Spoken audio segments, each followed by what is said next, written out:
دیدی همچی که یه دختری با یه پسری تموم میکنه، شروع میکنه گریه و زاری، رفیقش میاد میگه عزیزم خودتو ناراحت نکن، بذار بده گمشه کثافتو، اون اصلا لیاقت تو رو نداشت.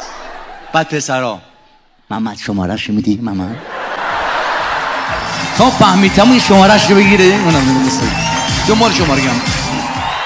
آمارهای عجیبی منتشر شده که مثلا میگن تقریبا 120% خانم‌های ایرانی میگن ما معتقدیم شوهر بهتری گیرمون میومد اگر صبر میکردیم. دیدی؟